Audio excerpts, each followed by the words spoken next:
In the Triad of North Carolina, where Emerald Hills roll, the Sharpe Loan Team is on a mission to achieve housing goals. With St. Patrick's Day coming, it's a time of luck and cheer. Let's seize the moment and make your dream home appear. Like a pot of gold at Rainbow's End, your perfect house awaits. You'll need a pre-approval to have better rates. In the fields of Winston-Salem, where four-leaf clovers grow, we'll guide you through the process, keeping you in the know. This March, when it's warmer and luck and magic fill the air, your home sweet home is waiting for your tender, loving care. So don't delay, reach out today and let's embark on this quest. With luck and expertise, we'll ensure you're truly blessed. Together, we'll find your treasure at Rainbow's shining end. With the Sharpe Loan Team, you'll always have a friend. This is the Triad Podcast Network. Hi, welcome to the Downtown Winston-Salem podcast. This is Jason Thiel with the Downtown Winston-Salem Partnership, and today we have a very special podcast. We're out here on the back patio at Incendiary Brewing, and we're with Brandon Branscombe and John Bacon, the owners of Incendiary Brewing. Welcome, gentlemen. Thank you much for having us.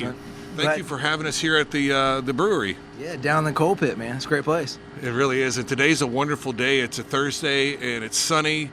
We've had trains come by and planes fly overhead, and like most of our podcasts with fire trucks going by, this is downtown. And the thing that really, so many people, so many great photos have been taken down here. A lot of great memories have been a part of it, and they love coming down here. You guys have hosted concerts, and you guys have really made a change to the culture and our climate of our city, and congratulations on that. I appreciate that. Thank you very much. It's a really big deal. It had to be when you guys made the decision.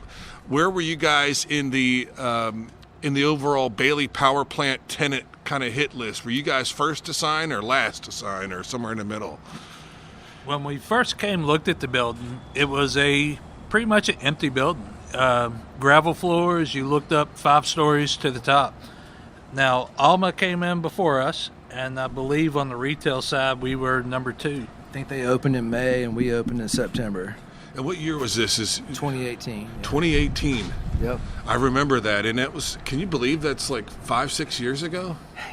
Well, it's one of those things like kind of having kids. I mean, it feels like it was yesterday, and it feels like it was 30 years ago. Yeah, I imagine so. Well, I remember coming down here before it was ever renovated, and I remember standing on the parking deck that's just to the east of the pit here. And at that time, Susan Cameron was the CEO, and she donated the folks in the Innovation Quarter money for the brownfield restoration of this space. Yep. I've just had a real, but it doesn't happen without the programming and the insight of what you guys have provided. And I wanted to tell people a little bit more about you guys and what brought you to this station in life. And are you guys from Winston-Salem's area, general area? Are you guys from here? Yeah, I was born and raised here. John moved here when he was 12. Yeah, middle school, I moved here. How about that? So, yeah, we both graduated from North Forsyth High School. John he went to college at NC State for a little while and finished his degree at UNC Greensboro, and I went to UNC Greensboro, and that's kind of how we got started brewing, too, there. Do you guys do any of the brewing, or do you guys have a brewmaster? So it started off kind of both. We were smart enough to know that we didn't know everything, and so we definitely wanted to hire some professionals starting out. We kind of worked our recipes into a commercial system. Once you see how commercial brewing is done, coming from a home brewing world, you know it's not the same at all. There's so much more to it. So the answer is no now. Yeah. These guys really know what they're doing. Yeah, the brewmasters. Yeah, they're really good. Yeah, we've promoted ourselves. We actually have a very, very smart, educated staff now. App State has a fermentation program that we've been plugged into and kind of pluck people out of there. A lot of the brewers we hire come from other breweries too. There's, for whatever reasons in their lives, are moving to this area, and we've been very, very fortunate. We've got a great staff. Are you guys active in the statewide Brewers Association? Is that what it's called? The Brewers Guild, yeah. Yes. I actually talked to Lisa, the president of the Brewers Guild, on Tuesday about some issues that concern us. We're members there, we're probably not as active as we should be. Lisa's great because you can always reach out, and she's very quick to respond. And like I said, I texted her a question, and she called me right back, and we had a 15-minute conversation. It was great. Did you guys, what made you think about, was it the Innovation Quarter itself, or were you guys looking for a downtown location, or did this location speak to you? So, our number one thing when we were looking for our location was outdoor space. Outdoor space. Yeah. So I've got a young family, two small kids, and whenever we travel, we would always visit breweries and things. And so my kids are very acclimated to visiting breweries. The places that always work better for us, the places that had outdoor space. And so when it's a day like this, it's February, it's 65 and sunny, everybody wants to be outside. And so when we started narrowing down, what part of town do we want to be in, and outdoor space was key. And so we kind of focused on that. It did require vision because, as you alluded to earlier, this Innovation Quarter it wasn't then what it is now. Yeah. And so you definitely had to have some forward-thinking vision. Well, I think you guys nailed that. And John, do you think that some of the events here have formed some relationships like marriages and other people that have met here? I saw somebody on one of the Winston-Salem today saying that they met for pizza, or they met at here and now they're married. Did you see that? No, I did not see that. Winston-Salem today. I saw it. You saw it, yeah. I had to make you feel pretty good. But I do believe, at least at one concert I was at, there was a proposal that happened. We had that happen at our summer concerts too. And then they came back and got married during the intermission many years later. Yeah. That's crazy, isn't it? Yeah. It's cool to be part of that. It's fun to be a part of the community, and you guys have brought in some really fantastic music and musical acts. Are you guys at the point where you're talking about the upcoming season with musical acts? We are. We've almost nailed down this coming year's concert. Series. We're trying to get a little bit ahead of it. We're always reactive, and just ever since COVID, things have been much more difficult trying to schedule and plan. And I think we're finally starting to get ahead of that curve. There was a period of time where you guys were doing Saturday night concerts the same time that we were doing Summer on Liberty. Mm-hmm. And people asked me about that, and I said, guys, the more events we can have downtown, the better. And now we changed our format a little bit and moved to 4th Street, and that was widely publicized. But we don't have as many conflicting nights. But you guys, there's really not a night from like April to September, October, where there's not some live music of some scale somewhere downtown. Yep. And, with a lot of these more regional and national acts, they kind of tell you the dates that they can be here. Yep. It's unfortunate when there is overlap sometimes. I mean, obviously, yeah. But it's going to happen with as many people putting on events and music now. It's more the merrier, is my opinion. And, there was a time in Winston-Salem when people avoided doing conflicting events on the same day. Now I think they add more to the flavor of maybe out-of-town visitors coming for the weekend. Like if we can double up with River Run and maybe another festival, the more that we can do, like a baseball game the same day, all of it, is more, to me, the better. So that was kind of the idea of the whole brewing industry, as everybody piggybacks. So a lot of times when you look at a new city, breweries would go in together in the same sort of areas. And, it's to your point, it would just bring more and more people. And, for what clicks with one person doesn't click with another and something. So, if you've got multiple things going on, it just brings more and more crowds. When the weather warms up, so does the real estate market. Sounds obvious, right? It's true. Spring typically means more home sales. But how will the current interest rates affect people's decisions? What about inventory? Is it high or low? And does that benefit the buyer or the seller? And how do those factors take into account a certain price point or area of the Triad? Now it's not so obvious, is it? That's why you should turn to the Ginther Group to make sense of it all. You need someone you can rely on to assess your situation, read the data and trends, and steer you in the right direction. Interest rates, inventory, even new construction. There are so many factors that impact our local market. And you should get your information from the folks right here in our backyard. Contact Blake Ginther and the Ginther Group today, 336-283-8689, or visit theginthergroup.com. Buying, selling, investing, or just learning. Whatever you need, start now. And like me, you can become a Ginther Group client for life. You know, one of the things that you talked about this place, and I think the future is going to be about place and people wanting to be in distinct places. And this place will be timeless. This place will be cool to be in 50 years. You see the... There's nothing like it. It really isn't. The support columns for the trestles on the rail lines, and just the lighting, the location, the proximity to the skyline. When you have people come in from out of town and they comment to you, what are some of the comments that you say or hear that are hopefully more positive than negative? Yeah, just mostly talking about how picturesque it is. Like, you know, to that point, you know, it's nothing like anywhere else you go to. Like, if you visit, you know, not to dog on any other cities in North Carolina, but when you visit their downtowns, like, they don't have a space like this. There's just not that opportunity. And even when we were looking at expanding into different markets, when we would go talk to realtors there, that's the first thing they would say to us is like, there's nothing here like what you have. Like, you guys really hopped on when there really isn't many other spaces that are uniquely like this in this old industrial power plant. Man, I walked through this building in its worst days and seen, like, for instance, Plant 64 when it caught on fire, and the entire, like, walkway between the streets burned down one night, and walking through with the developer when they had the skid steer just ramming through dirt debris and doing the demolition.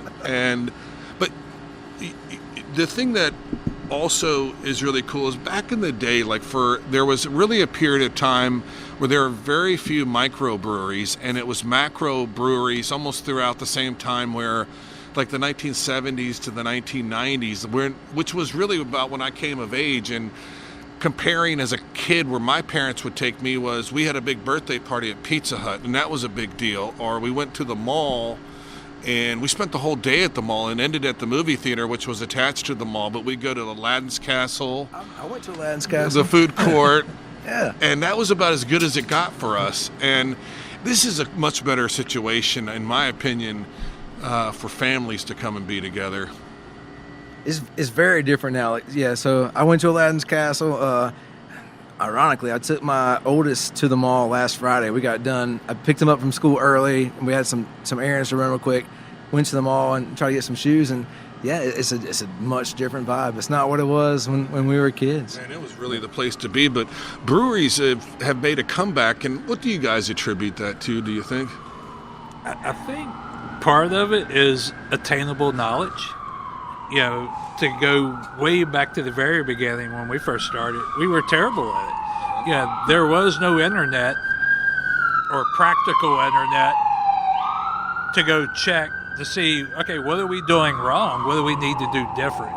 So I think the ability for people without getting a degree to learn that knowledge is there. But on the other side, you know, there is the interest. You know, growing up, I wouldn't imagine people would bring families to a bar. Here, I would say our best customer base is young families. Yeah. You know, it's well, you come here and you just see so many tables, so many people, so many smiling faces, and it really changes the atmosphere of what people think of our city. And I have to say, our business owners are always our best ambassadors for our city.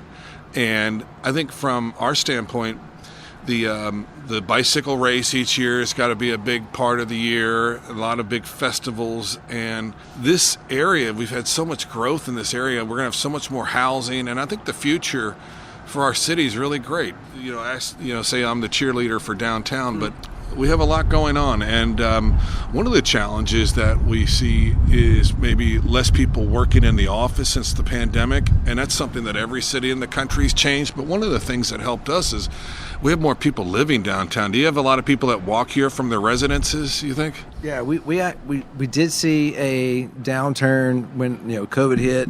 Everybody's working from home. I think a lot of that is starting to come back. You can kind of see it in the numbers. But yeah, having the local resident, one of our favorite stories is, was it last year or year before last when it snowed real bad?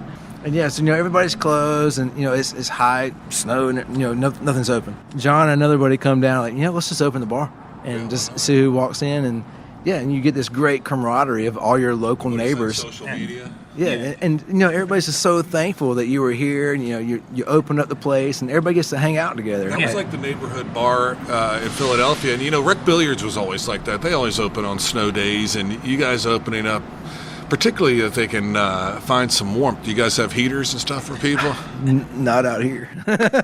We used to, and it honestly didn't serve real well. But it's a tough game to play. Yeah, I mean, you have to refill those tanks daily. There's a lot of places to put tanks here. And they don't really put off as much you got to be standing right next to them to get warmth. Yeah, that's true. I agree. I remember going to the bars in the 20s, a heater would stay full because everybody's sitting around smoking at it. Yeah. Now, that's a lesser percentage of our consumer base. When you guys came up with the name Incendiary, you guys had the location drive the name, is that fair to say? Yeah, that's correct. Yeah, we had different name ideas planned beforehand, but the name came from the location. Well, that's cool, and that had to be kind of like a very creative time where you guys are looking at floor plans and names and branding and all that kind of stuff. Hundreds of lines of text. What about this name? This name? This name? I can still remember sitting on the beach with my family and just texting back and forth. This one, this one, this one. Big decision. Yeah, it's all your marketing. Yeah. And did you finally come to a name in unison that it's just yes, we got it? So I feel like we felt that way, and then when you start pitching it out to people, and everybody gives you their feeling on it. It's a difficult word to say. It kind of sounds like this, and all the negatives. And my argument all was that the marketing of it works perfect. Say the name 20 times, and it's going to roll off your tongue. It'll just become natural. And well, I think it picks up the industrial narrative really well, and it's also a departure from how you get into a bubble where neighborhoods, housing developments, subdivisions are always named after a form of a tree and then an adjective. Yeah. Or a street of a hero. And it just recycles. We don't have any kind of unique names, but we have a lot of interesting names in the world of brewing. So that was one of our monikers too that we held on to. I want a name of a brewery that when you just say the first word, everybody knows where you mean. Yeah, and you guys got that. Yeah, and so if you say we're going to meet an Incendiary, nobody has to ask which Incendiary. And it's one of those things where people also don't question it anymore. It's kind of, what is that, migrated into the culture? It is now, but being this unique space, it was difficult to find us in the beginning too. And so that was a lot of the feedback we were getting is that you need to let people know where you are a little more. All this, and there were some challenges there too, but it almost became a cool kid kind of thing. If you knew where Incendiary was, then you were in. It's time to get serious about your financial future. It's never too early, but it could be too late to get started. And that's oftentimes the hardest part, getting started. How much do I save? Where do I invest? Do I save for college or retirement? How much for each? And who do I talk to about it all? Okay, we'll keep things simple for now and help you answer the last one. We recommend you begin with a local financial advisor. And that's Jennifer Johnson of 3 Magnolias Financial Advisors. She'll sit down with you for a complimentary introductory consultation and go over all of your questions.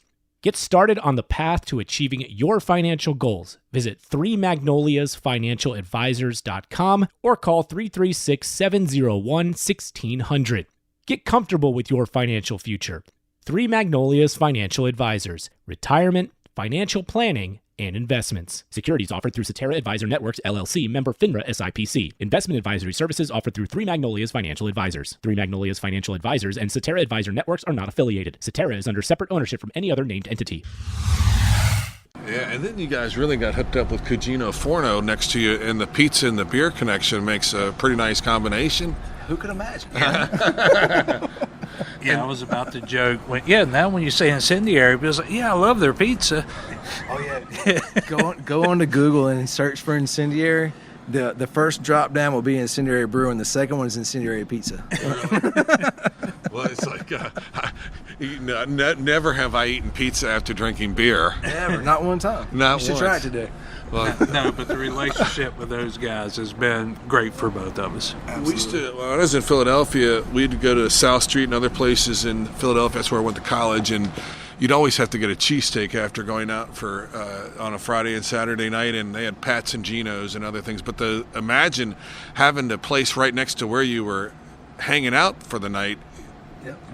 That seems like a no-brainer. Yeah.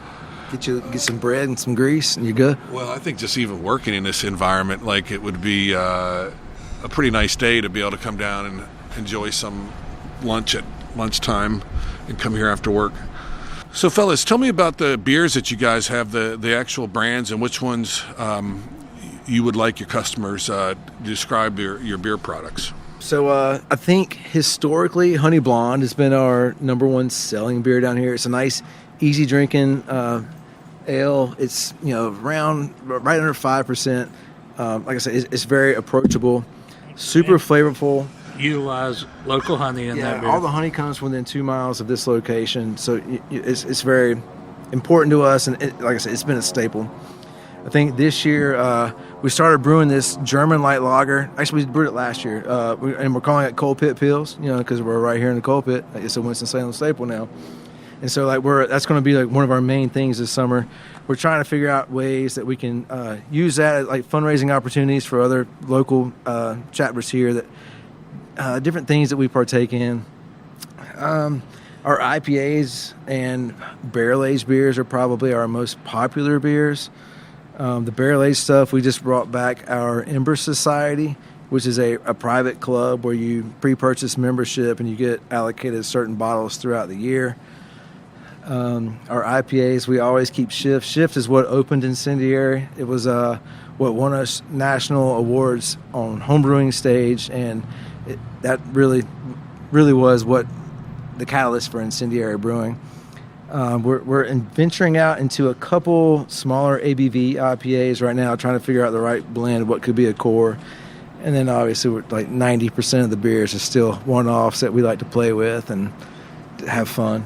I think we're a little different there, where so much of our menu is constantly rotating. We mentioned before we have very good brewers, but one of the things is to keep them happy is allow them to continue to be creative. Yeah, they want to be creative. They're artists too, right? Yeah, they want to try new things all the time, And then some of them really stick, and you keep them, or you keep bringing them back for. Yeah, some of them will keep bringing back, and some. Yeah. So last year we won 2 gold medals at World Beer Cup. I think we were the only brewery in the country, or actually the world, that won 2 golds in World Beer Cup. Did you guys put that out in a press release and I missed it, or did you guys modesty got the better? No, we at least announced the Schwartz beer and the porter. The year before that, we won silver for our Italian Pilsner Polita. Where are these festivals and competitions held at?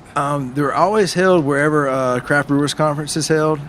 This year is in Vegas. Yeah, this year is Vegas. I'd imagine so. When you guys get a whole worldwide group of brewers joining together, I bet that hits the market. Even when we have the North Carolina brewers come here like they did a month ago, it was a big deal for us. Yeah, the local bars do well.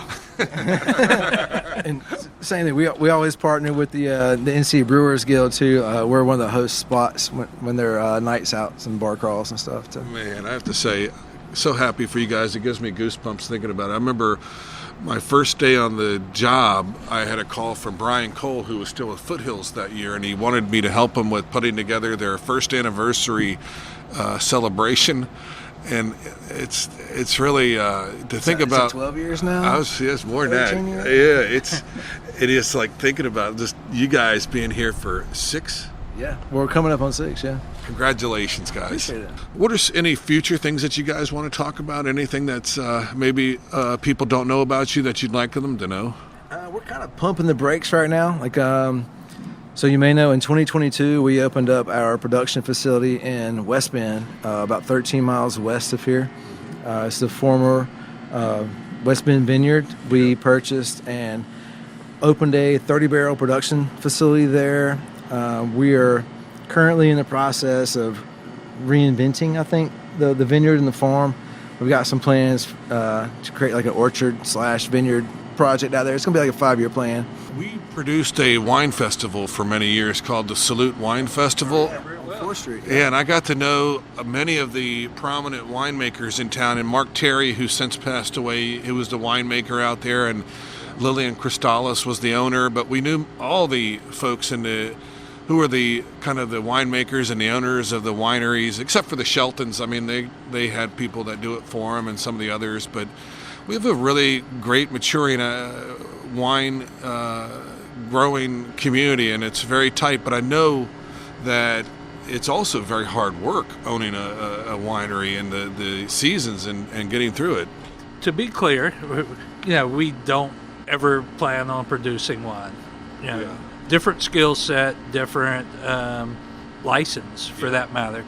Yeah. What we have done out there is plan it towards aesthetics, to give it that beautiful look, that it once had. But when we took over the property, all the vines had been dead for years. So it's kind of to make it look like its old glory. Well, that's really it's a beautiful farm. So this is going to be really nice. And I think for the future of the business here, you guys keep providing the great product and music. Do you see anything that you guys would want to talk about any further? One way we want to kind of venture out and do something a little different this year is we plan on putting on a 5K race around Halloween time. Do you guys have a running club that's affiliated with you guys? Actually, currently we do not. It's kind of a resource thing, and to be honest with you, some of the other breweries in town have really good ones. My wife runs at the Fiddle and Fish one. She enjoys it. It's a very friendly industry in that regard. You get right down to Research Parkway and get down to like Rams Drive and come back, and you're probably not far from a 5K there already, are you? We're planning like an all-day event, like like I said, near Halloween. So we'll do like a 5K thing at dusk. We're gonna have like a concert series all day, like make it a festival kind of thing. I think you guys really have the cat's meow down here. You got space and you got the ability to define the boundaries, and you've got built-in infrastructure for events. I do a lot of event planning, as everyone knows, and finding and defining the boundary. You got the sunken area here, so that helps you with alcohol control and security, and it's pretty awesome. Good ticketed events down here too, if you wanted to. We've talked about it. We're kind of considering how we could do. If we could do that, we could do bigger events, and so we're trying to kind of figure that out right now. Yeah, it's like when you get in the ticketed events rather than free, you got a lot more control issues of having to hire security and. Yeah, and so far, I guess through the first 5+ years, it's been more about the party and celebration, versus kind of doing a more sales-oriented event. The base root of every good event is basically good beer and wine, maybe some mixed drinks if you can get that, some music, and some good food. Yeah, man. And that's all. And then pretty much however you brand it with, let's say it's like, something, it can be in like Lexington, it can be the, their big festival each year that they have, or it can be, a bicycle race. But at the base root of the fun of all of it is the beer, the food, and the music. Yeah, we got those here. We got a beautiful skyline too, man. It's just a great environment. I've come down here and I get goosebumps. I've come down to see you and I've talked to you a number of times, and always enjoy the collaborations you guys have with the cycling folks too. And it's worked out really well, both for us and them. Yeah. Well, on behalf of just the people that have enjoyed your place, and on behalf of just Downtown Partnership, I just want to say thank you for investing in downtown, and thank you for providing this great venue for us. Well, thanks to everybody out there who supports us too. Hey, thanks for listening to this episode on the Triad Podcast Network. Our mission is simple: provide information, advice, and stories about the people and places that make the North Carolina Triad such a great place to be. You can find us by searching Triad Podcast Network on Apple Podcasts, Spotify, pretty much wherever you like to listen. If you like what you heard and want to support the show and those that contribute, we would truly appreciate a rating and review on your favorite podcast app. It helps spread the word along, as do your shares on social media. You can find us on Facebook, Twitter, Instagram at Triad Podcast. To get in touch with us, simply email info@triadpodcast.com. Thanks for listening. This is the Triad Podcast Network.